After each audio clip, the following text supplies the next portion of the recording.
Oh my god, young Kevin Bacon.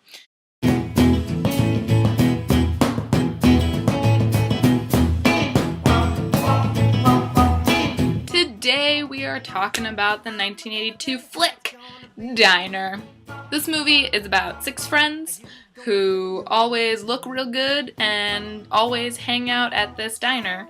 And they just really grow as people, and they talk about life and love, and they drink coffee and smoke cigarettes, and then in between all that there's like stories going on. This one is trapped in a loveless marriage. The guy, oh shit, he was in Home Alone, I don't know, the one with the hair. Daniel Stern is trapped in a loveless marriage. Eddie, Steve Guttenberg, is just there, constantly having his food stolen from him. It is a stressful bit.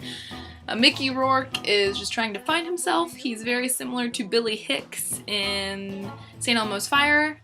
He's just kind of useless as a human, but so charming and beloved, you know, it's just inexplicable. Then there's Fenwick, played by Kevin Bacon, who is just a goofball. He's the youngest of the group, and he's just a maniac. He's a hot mess. Emphasis on the hot.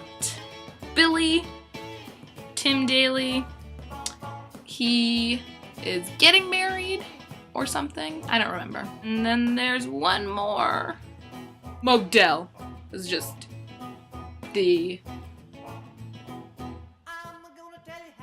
he's the man.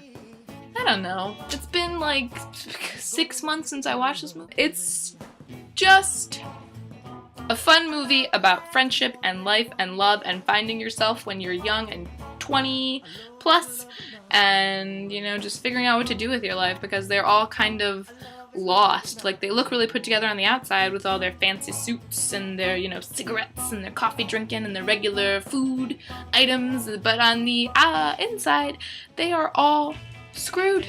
They don't know what they're doing with themselves. They're just lost. They're lost boys in men's bodies. And I think we can all relate to that, especially in our early 20s, you know, we don't really know what we're doing. We're just doing what we think we have to do. It's very well written, it's a really good script, it's not anything exceptionally beautiful film-wise.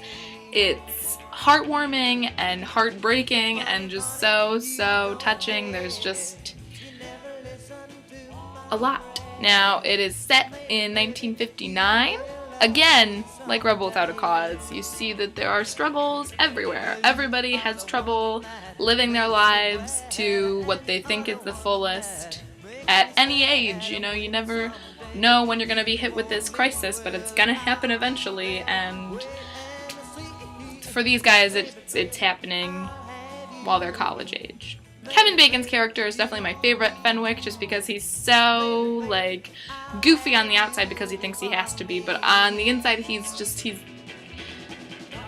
cares, he's thoughtful, and he is very intelligent, as we see in the one scene where he's watching Jeopardy and kicking all the contestants' asses, or something like that. It's some quiz show that was on in the 50s. Maybe it wasn't Jeopardy. It wasn't Jeopardy. It was, something else. They're all relatively attractive except Daniel Stern. This movie was where I fell in love with Mickey Rourke for the first time. And I think it's a damn shame that he's so ugly now, because he was so freaking attractive. It's just a good movie to watch in your early 20s. I saw it when I was 16. It was one of my first R-rated movies, actually. We're done. They had put a fart machine into my sleeping bag.